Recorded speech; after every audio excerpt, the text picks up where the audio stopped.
Now, 25th February, you'll be asked to go along and vote, and there's a lot of confusion around voting, so we decided we'd get a sort of a voting agony aunt in the form of Andrea Pappin in to explain in sort of layman's terms what you can do and what you can't do. And Andrea is from Election2011.ie. So it's plain language. That's what you do on the website. I hope so. Yeah. That's the plan anyway. Well, we got loads of questions in, so people are interested, obviously. So let's start with if you're not on the register, you can't vote. So is it too late to register to vote? No. You've got till tomorrow. Right. Couple of tips. One is go onto the website, checktheregister.ie, find out if you are. And if you're not, then you can go to your local county council website, download a form, you have to get a Garda to sign it, and then you're on the supplementary register. But the deadline for those is tomorrow. Right, because I moved house since the last election. Yeah. So I had to do that on Friday. So it's a little bit of a pain in the arse. I know, it shouldn't be really, but you have to go to your local Garda station, you have to fill it out, you have to get Sergeant Peter or the like to sign it and stamp it, and then you have to make your way to the local county council office and put it in there. It is a bit of a hassle, but if you think about it the other way, if you didn't have someone verifying who you were, that you're kosher, do you know what I mean? Yes, so it is a bit of a hassle, but it's got to be done, you know. So you'll be on the supplementary register. Does that mean then that it'll be different for you when you arrive on the day? Everyone else will be in a kind of a huge book, right, and then there is another document that's beside them, so just shout loudly at them that you're on the supplemental. Right, and then okay, that's important as well, isn't it? Yeah. Now, I was saying on Friday there that, because I read about this maybe in Bertie Ahern's book, I can't remember, but in the last general election, Bertie was running in his constituency, he was going to get all the big votes, but he wanted Cyprian Brady, a Fianna Fáil person, in, and he didn't want Mary Fitzpatrick, a Fianna Fáil person, in. So he told or instructed everybody who was voting for him to give Cyprian Brady their number 2. Yeah. So just outline the figures just for people, just to this is the importance of who you give your number 2 to, isn't it? Completely. Yeah. And that's what we're trying to advocate in Election2011.ie is people need to learn a little bit more about voting down the paper. Yeah, because people vaguely have an idea about this, but they don't know what it means. Yeah, in 2007, Dublin Central, Bertie issued a letter the night before to say, please vote in this order. Me first, Cyp Brady second, and then Mary Fitzpatrick third. Cyprian Brady got 494 first preferences. Right. Now, if you think about it, that seems very small. It is. It's he wins the award for the TD elected on the lowest number of first preference votes ever in Ireland, which is a nice accolade. Well, an unusual one. Because if you think about it, every single one of them needs in and around between 6,000 and 10,000 votes. So if you do the subtraction, that was a hell of a Bertie tidal wave of votes that he got, because they all just transferred over. So when he goes over what's the word called? Oh, the quota. When Bertie goes over the quota, then all his excess votes went to Cyprian Brady. Basically, well, it's sort of getting into the technicalities, pretty much, yeah. Yeah, it's basically it goes down to the number 2 preference on the ballot paper, and they all were saying Cyp Brady. Right. So that's basically how transfers work. And right down along, as people reach the quota or are sort of at the other end of the scale, they get eliminated. Their votes will go to the next person in the line, right? That's the whole thing. And that's where the powerful element of our vote is. People forget that our system is one of the most powerful in the world. It has its problems, but around 90% of Irish people will end up with a TD that they feel represents them, compared to somewhere like 25% in the British system, which is pretty much a shocker. The thing about it is how much you vote down the system, because our system allows us to A, vote in the people that we like, and B, shaft the people that we don't like. Well, let's get to that one then, because that's how do you shaft somebody you don't like? Because here's the question: is my vote spoiled if I just vote for one of the candidates? No. No. So that's how you shaft, isn't it? You just... No, actually. Isn't it? Right, go on. This is the difference. The way you work, our system allows you to give, it depends on who you hate and how much you hate them, right?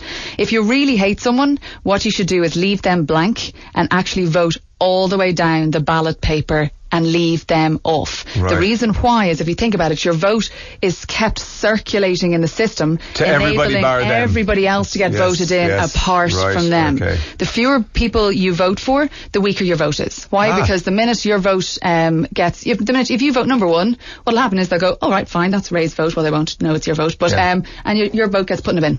That's it. out of the system, and other people get to elect everyone else in the system, in terms of the other That's interesting. That's seats. Interesting, right. So it's really about levels of hate, and that's a horrible way of putting it, but it is an element. Like, our system inadvertently makes you think about who you dislike the least and rank them in order of that way. I like the most, I like the least, and that's where you've got to think about it that way. So would you suggest to people that if they really, really don't want to see a particular person get re-elected, that they leave them off their ballot paper and you vote everyone else? Yes. And when you vote, you have to put a number beside your preference. So it's 1, 2, 3, 4, exactly. 5. Right. Be very Say, for example, if somebody just wants to vote for one person, despite what you've just said, and they just put an X beside that person's name and leave the whole thing blank, does their vote count? Yes, though there is anecdotal evidence of sometimes of returning officers not liking that and not counting it. So just to be safe and to be extra sure that your vote counts, please put a number 1. Now, not that we suggest that anybody do this, but I get a sense that there's frustration, there's anger, there's apathy out there, and that people might want to register their protest with the political system by spoiling their vote. Yeah. How can you be sure that you're spoiling your vote? And again, we don't recommend you do this. Yeah, there's sort of levels of voting. There's, voting to elect people. There's putting yourself on the system to say, I really hate all of you and I'm really hacked off with it. Yes. And then there's not voting at all. Right. So if you're going to do it, fine. I don't mind spoil voting. At least you're registering your anger somewhere. A protest, yes. Yeah. How you do it is you very simply go in, get your ballot paper and write a long essay all over it. You can scribble on it. There is some doozies, it has to be said, in terms of returning officers showing spoil votes of the eloquence of people portraying their anger in pictorial form, and also using incredibly colourful language. But that's what you do. You basically make sure that there's F you, F her, F everybody.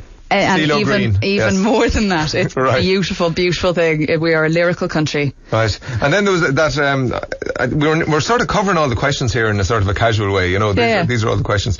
But there was that beautiful thing when Dustin ran in the general election, and some returning officer made a mistake because the people had given Dustin their number 1, right? They'd written it in, but then they'd given number 2, 3, 4, 5. Yeah. And in the first count, they sort of passed on his votes to the second preference person. But of course, it was a spoiled vote, so then they had to do a recount. It went on forever. That was a stuff up. That shouldn't happen. What? That was a stuff up and shouldn't happen. Yes, that shouldn't happen, right. Now, if someone can't read, do they get assistance from the polling officers? Yes. Right. Is it too late to change address regarding polling station? If not, how do I go about it? Supplemental register. Yeah. If I wish to have an anti-Fianna Fáil vote, should I leave them off the paper or should I give them the last spots on the ballot? Leave them off the paper and vote for absolutely everybody else. That's the difference now. That's the big difference, though. Yeah. You know what I mean?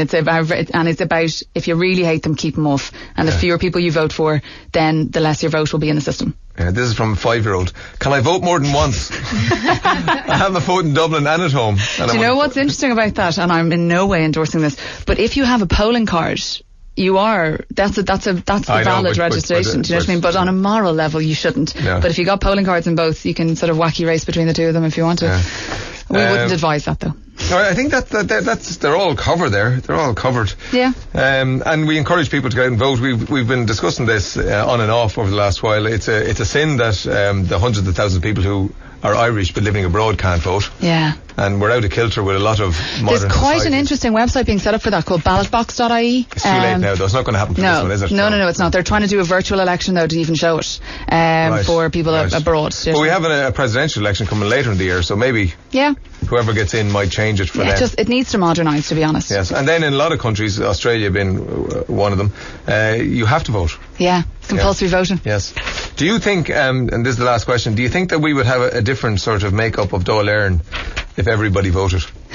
Yes. I also think, though, there is one huge piece of advice I'd ask everybody, which is please vote by party and not just merely by personality. That would change the system. In Ireland, what we do is we vote too often by the, sure, he's a decent fella, I'll vote for him. And people forget that by voting for someone, you get their party for free. You can't vote for someone without voting for their party. Yeah. And we hear stories too often of people who don't like the government, but vote in a government candidate because they know him and actually he's a decent skin, and then genuinely get surprised when a government party gets back in. Now, I'm not saying not to vote for them. That's the nature of our system, isn't it? Because Mickey Joe, or whoever he is, has arranged planning permission for the daughter, and she couldn't get it from anybody else. But that's a reflection of us as well, in the fact that we don't expect anything more of them. Like, we ask the same questions to our local candidates as we do to our national But Mickey Joe shouldn't be in a position to do that in the first place. That should be county council. No, but we've got to ask better questions of them, and we have to ask kind of national-based questions. We've got a list of actual questions to ask candidates on the door that kind of force people into making decisions. Like, would you support opening up the Croke Park Agreement or keeping it the way it is? And getting people to think about national stuff. Sorry, Andrea, most people don't understand the Croke Park Agreement, you know. So but if you're a public sector worker, you kind of do, in fairness, right now. Do you know what I mean? And there's other questions. There's loads of them there, depending on which areas you want. We'd advise people, pick 3 issues, come up with national questions, not those limp-wristed questions that everybody could answer. Like, everybody wants a world-class health system. It's about what are you going to do to tackle it, and get people to think about it. What are you going to do to help people who are in negative equity and can't pay their mortgages? There you go. Question, yes. And Fine Gael, for example, Fine Gael come out with a serious big policy on that. But it's flawed. But how is it going to be costed? What? Yeah. How is it going to be costed? Majorly flawed. Yeah. How's the quota set? Somebody wants to know. There is a formula which is about the total valid of poll plus the number of seats plus 1 plus 1. It's a complex, it's a formula. Okay. It's like maths in school. Just in case there's anyone from WIT listening, let them know there's a Garda in both college campuses with registration forms. Let students' voices be heard. And is this the first time that the election's on a Friday and not a Thursday? No, there have been 1 or 2 others. Mainly referendums have been held on Fridays. But they've mainly been on a Thursday, haven't they? Largely it's on a Thursday. There's a whole pile of science behind what day to have it, and people travelling home from work as opposed to returning home at the weekends to their area, like mainly students. Yes. So it's a big it is going to be interesting to see how it affects the vote again. Yeah, and we encourage obviously everybody to get out and vote. Andrea, we might talk to you before the big day. Thanks for coming in. Yeah, no worries. Thanks very much. And your website is elect2011.ie. This is the Ray Darcy Show on 100 to 102 Today FM.